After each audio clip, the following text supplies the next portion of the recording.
اسألوا أهل الذكر إن كنتم لا تعلمون۔ انگوٹھے چومنا، بھائی نے انگوٹھے چومنے کا مسئلہ پوچھا ہے۔ بھائی نبی صلی اللہ علیہ وسلم کی ذات متبرک تھی، آپ کی ذات تبرک والی تھی، اس سے تبرک حاصل ہو سکتا تھا۔ تو یہ انگوٹھوں کو اگر تو نبی صلی اللہ علیہ وسلم کی ذات کو چھوا ہے تو پھر تو چومیں، ٹھیک ہے، یہ چومنے والے بن گیا کیونکہ انہوں نے نبی صلی اللہ علیہ وسلم کے جسم کو کیا کر لیا ہے، چھو لیا ہے۔ تو کیا یہ نبی صلی اللہ علیہ وسلم کے جسم کو چھوتے ہیں جو چومنے لگ جاتے ہیں ہم؟ محمد الرسول اللہ صلی اللہ علیہ وسلم کے صحابہ میں سے آپ سے بڑھ کر، صحابہ سے بڑھ کر محبت کرنے والا نہ کوئی دنیا میں پیدا ہوا، نہ قیامت تک پیدا ہو سکتا ہے۔ رسول اللہ صلی اللہ علیہ وسلم کے ساتھ جتنی صحابہ کو محبت تھی، ایسی محبت والا نہ دنیا میں پیدا ہوا ہے نہ ہوگا کبھی۔ انہوں نے کسی ایک صحابی نے بھی محمد الرسول اللہ صلی اللہ علیہ وسلم کا نام سن کر اپنے انگوٹھے چوم کر آنکھوں کو نہیں لگائے، کسی ایک صحابی سے بھی ثابت نہیں۔ جو کسی ایک صحابی کا عمل صحیح سند سے لا دے گا، منہ مانگا انعام دوں گا، اب سب لوگوں کو گواہ بناتا ہوں، پوری دنیا کی حدیث اور تاریخ کی کتابیں چھان مارو، ایک اثر لا دو کسی 1.5 لاکھ صحابہ میں سے کسی ایک صحابی کا کہ اس نے اللہ کے نبی کا نام سن کر انگوٹھے چوم کر آنکھوں سے لگائے ہوں، قسم اللہ کی منہ مانگا انعام دوں گا، اللہ کے گھر میں بیٹھ کے وعدہ کرتا ہوں سب کو گواہ بناتا ہوں۔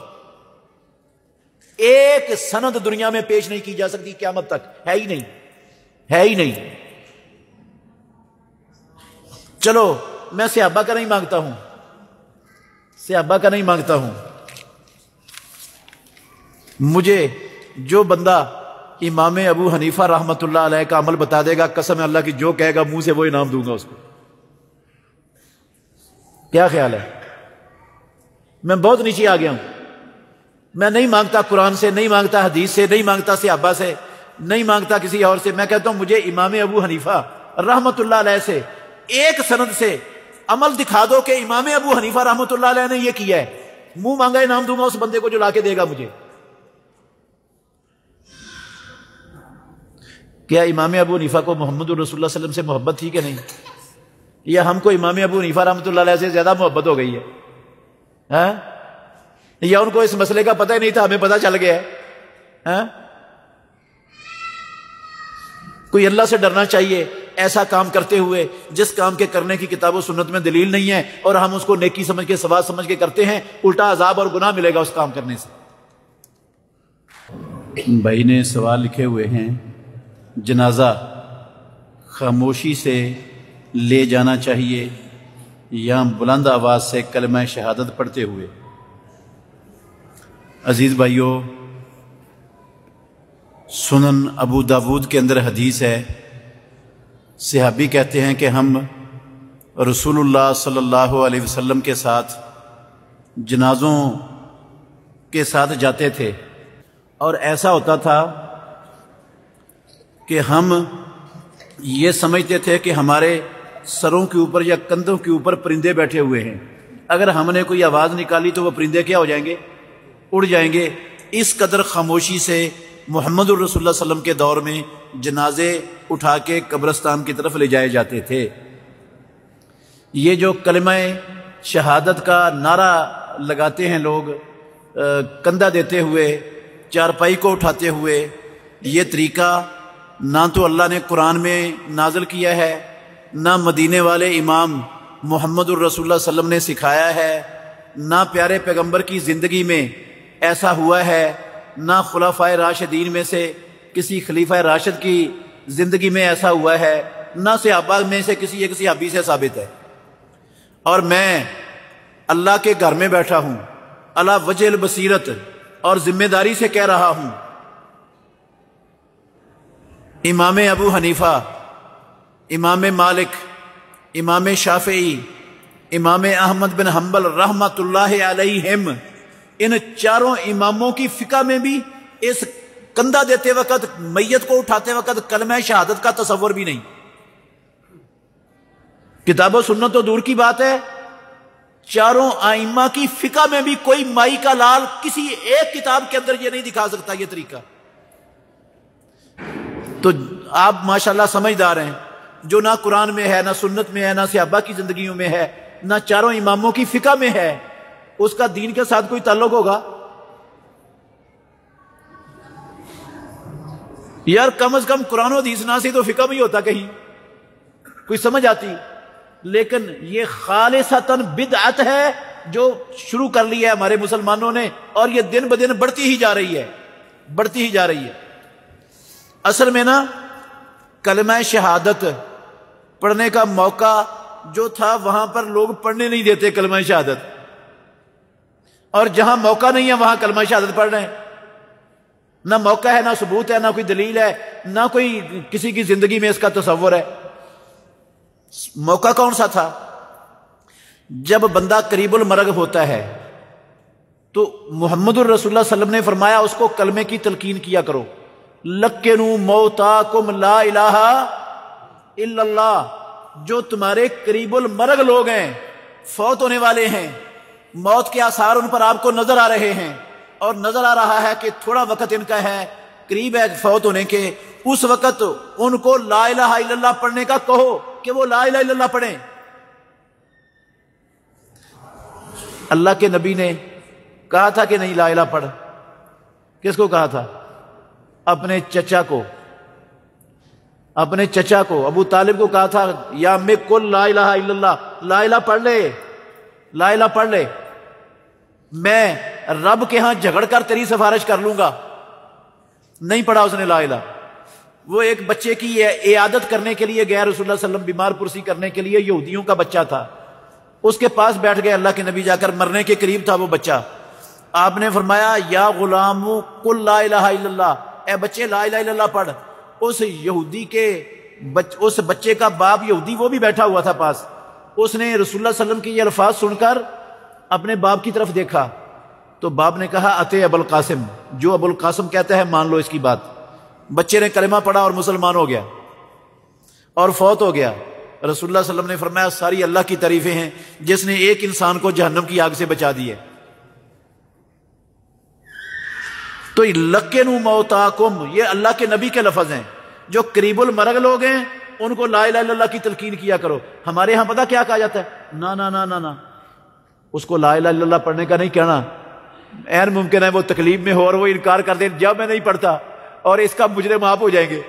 بھئی اللہ کے نبی کو نہیں پتا تھا کہ وہ تکلیف میں ہوگا، اور یہ بھی آگے سے وہ کہہ سکتا ہے، انکار بھی کر سکتا ہے لا الہ پڑھنے سے. اللہ کے نبی تو کہہ رہے ہیں لکنوا موتاکم، اپنے قریب المرگ لوگوں کو تلقین کیا کرو لا الہ الا اللہ پڑھنے کی. تو ادھر کوئی نہیں پڑھتا، ادھر منع کرتے ہیں، اور جدھر ہے ہی نہیں ادھر کلمہ شہادت، وہ صرف کلمہ شہادت کا نعرہ لگاتے ہیں. پورا کلمہ پڑھتا، پورا کلمہ کوئی بھی نہیں پڑھتے، اور یہ پڑھنے کا موقع بھی نہیں ہے. جنازے کی رفتار کتنی ہونی چاہیے؟ عزیز بھائیو، رسول مکرم صلی اللہ علیہ وسلم نے فرمایا کہ جب تم جنازہ اٹھا لو تو جلدی اس کو قبرستان کی طرف لے جاؤ. جلدی کیا کرو؟ اسرعوا بالجنازات، یہ رسول اللہ صلی اللہ علیہ وسلم کے لفظ ہیں صحیح حدیث کے.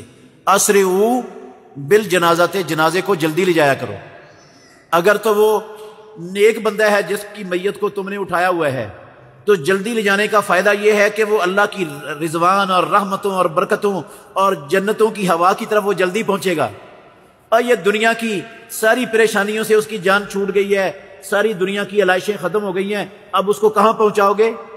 اللہ کی رحمت، رب کی جنت، رضوان اور اللہ کی خوشنودی کی طرف لے جا رہے ہو تو جلدی لے جاؤ اس کو، نکال لو اس کو دنیا کی پریشانیوں اور ان چیزوں سے اللہ کی خوشنودی تک پہنچاؤ اس کو. اور اگر وہ بد ہے، بے ایمان ہے، بے دین ہے، تو پیارے پیغمبر نے فرمایا فَشَرٌ تَضَعُونَهُ عَنْ رِقَابِكُمْ، ایک خام خواہ کا بوجھ تم نے اپنے اوپر اٹھایا ہوا ہے، جلدی جلدی اتارو جا کے بوجھ کو، چھتی اتر جائے تمہارے کندھوں سے بوجھ، یہ مصیبت سے تمہاری جان چھوٹے. ہاں جو بوجھ اٹھایا ہوا تم نے اس کو جلدی اتار دو. اگر گندا ہے تو بوجھ اتارو گے، اگر اچھا ہے تو اس کو رب کی جنتوں اور رب کی رحمتوں کی طرف کیا کرو گے؟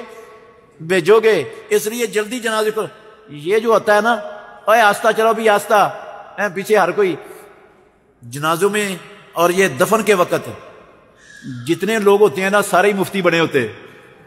ایک سے بڑھ کر ایک مفتی، ایسے مفتی دنیا نے کبھی دیکھے نہیں ہیں جیسے وہ مفتی بنے ہوتے ہیں۔ جتنے منہ جتنی زبانیں اتنے ہی مفتی، ہر بندے کی زبان کینچی کی طرح چل رہی ہوتی ہے، کوئی کہتا ہے یہ کرو، کوئی کہتا ہے یہ کرو، کوئی کہتا ہے یہ کرو، پتہ کک کا نہیں ہوتا، اور ہر بندہ فتویٰ دینے کے لیے بیٹھا ہوتا ہے وہاں پر، تماشا لگایا ہوتا ہے، تماشا لگایا ہوتا ہے۔ دیکھا کبھی آپ نے؟ جتنا بڑا جاہل اتنی بڑی وہ وہاں پر تقریر کر رہا ہوتا ہے، کھڑا ہو کے نصیحتیں کر رہا ہوتا ہے، پتہ کک کا نہیں ہوتا کہ کیا کرنا ہے اور کیا نہیں کرنا۔ ایک مثال میں دیتا ہوں، ایک مثال دیتا ہوں۔ میت کو قبر میں پاؤں کی طرف سے داخل کیا جاتا ہے۔ کہاں سے داخل کیا جاتا ہے؟ جو قبر کے پاؤں ہے نا، میت میں جس طرف پاؤں ہیں، چارپائی رکھی جاتی ہے، یہ قبر ہے، یہ والی یہ قبر ہے، ایسے بنی ہوئی ہے، تو چارپائی ادھر رکھ کے ادھر نہیں اتارنا ہے، اس کو چارپائی ادھر رکھنی ہے، سر اس کا ادھر آ جائے پاؤں کی طرف، ادھر سے میت اتارنی ہے، ادھر پاؤں کی طرف سے سر داخل کر کے تو اس طرح لا کے لانا ہے۔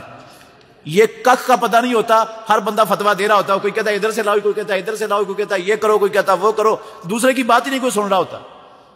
اور قبر میں جب میت کو قبر میں رکھنا ہے تو امام الانبیاء نے کہا یوجہ المیت الی القبلۃ، میت کا پورا جسم قبلے کی طرف ہونا چاہیے۔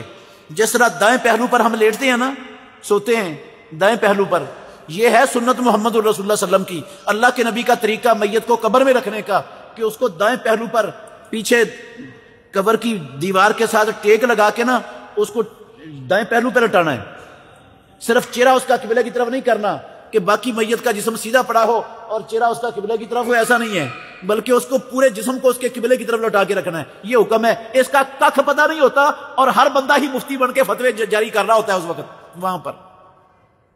یہ جہالت کی انتہا ہے ہمارے معاشرے کی۔ جنازے کے پیچھے سواری والا آئے اور جنازے کو کاٹ کر جا سکتا ہے یا نہیں؟ بھئی جو پیدل چل رہا ہے نا جنازے کے ساتھ جا رہا ہے، جنازہ پڑھنا ہے اس نے، یا قبر تک لے کے جانا میت کو جنازے کے ساتھ ہے، پیدل چلنے والا وہ پیچھے بھی چل سکتا ہے، دائیں بھی چل سکتا ہے، جنازے کے بائیں بھی چل سکتا ہے، آگے بھی چل سکتا ہے۔ اور جو سوار ہے جنازے کے ساتھ، جو سوار ہے، جو جنازہ پڑھنے جا رہا ہے، وہ سواری والا پیچھے رہے گا، وہ نہ دائیں نہ بائیں نہ آگے میت کے چل نہیں سکتا، اس کو اللہ کے نبی نے پیچھے رہنے کا حکم دیا ہے۔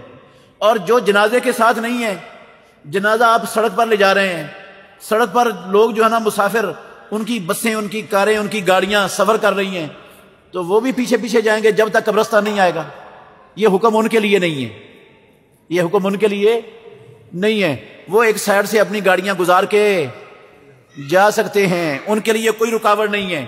یہ جو پیچھے چلنا ہے یہ ان لوگوں کے لیے ہے جو جنازے پر ہیں اور سواری پر سوار ہیں، موٹر سائیکل پر ہیں یا گاڑی پر ہیں، وہ نہ جنازے کے دائیں طرف چلیں گے، نہ بائیں طرف چلیں گے، نہ آگے چلیں گے، وہ جنازے کے پیچھے چلیں گے۔ اور جو پیدل ہیں وہ چاروں طرف جہاں مرضی چاہیں چل سکتے ہیں، یہ سنت ہے جنازے پر چلنے والوں کے لیے۔ نحمدہ ونصلی علی رسولہ الکریم، اما بعد۔ عمرہ ادا کرنے کا صحیح مسنون نبوی طریقہ بالاختصار انشاءاللہ بیان کروں گا، جو جامع بھی ہوگا اور 100% نبی کے طریقے کے مطابق ہوگا اور 100% صحیح حدیث کے مطابق ہوگا انشاءاللہ۔ سب سے پہلے احرام ہے۔ مسلمان مرد کے لیے جب وہ عمرے کے لیے جاتا ہے تو سب سے پہلی چیز احرام ہے۔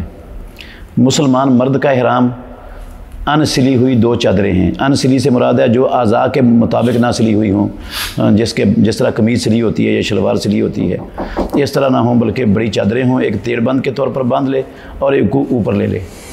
یہ مرد کا احرام ہے۔ اور جوتا مرد جون سا مرضی پہن لے۔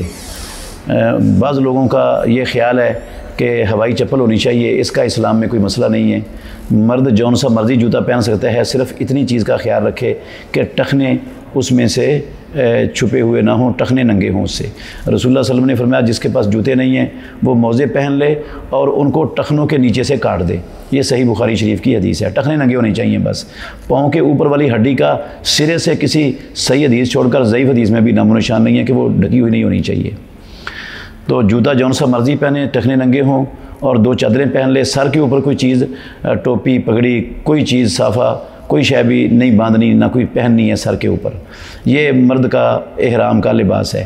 اور مسلمان عورت کے لیے جو احرام ہے وہ اس کے تمام کپڑے ہیں، کسی بھی رنگ کے ہوں، اس کے لیے نہ کوئی اسپیشل گاؤن ہے اور نہ کوئی اسپیشل چادر ہے، نہ کوئی چیز ہے۔ جتنے کپڑے بھی خواتین اپنے لیے استعمال کرتی ہیں پہنتی ہیں، جس کے بھی رنگ کے کپڑے انہوں نے پہنے ہوئے ہیں، وہ سارے کے سارے کپڑے ہی پردے سمیت ان کا جو ہے نا وہ احرام ہے۔ صرف خاتون کو احرام میں رسول اللہ صلی اللہ علیہ وسلم نے 2 چیزوں سے منع فرمایا ہے۔ ایک چیز ہے نقاب اور دوسرا ہے ہاتھوں پر دستانے۔ لا تنتقب المرأۃ ولا تلبس القفازین، رسول اللہ صلی اللہ علیہ وسلم نے فرمایا نہ وہ نقاب پہنے گی اور نہ دستانے پہنے گی۔ تو نقاب نہ پہننے کی سے بعض لوگوں کو غلطی لگ گئی ہے اور انہوں نے یہ سمجھ لیا ہے ایسے کہ عورت چہرہ نہیں ڈھانپے گی، پردہ نہیں کرے گی، حالانکہ نقاب نہ کرنے کا یہ مطلب ہے ہی نہیں سرے سے۔ عربی زبان میں نقاب کہتے ہیں اس کپڑے کو جو عورتیں چہرے کے ساتھ چپکا لیتی ہیں یا چہرے کے ساتھ لپیٹ لیتی ہیں، چہرے کے ساتھ وہ لپٹا ہوا ہوتا ہے، آنکھیں اس میں سے کھلی ہوتی ہیں، آنکھیں نظر آ رہی ہوتی ہیں اوپر سے ماتھے تک اور نیچے سے ناک کے اوپر تک، جس میں سے صرف آنکھیں نظر آ رہی ہوتی ہیں، چہرے کے ساتھ چپکے ہوئے اس کپڑے کو عربی ڈکشنری کے اندر، عربی لغت کے اندر نقاب کہا جاتا ہے۔ یہ والا کپڑا نہیں چہرے پر لپیٹنا چپکانا۔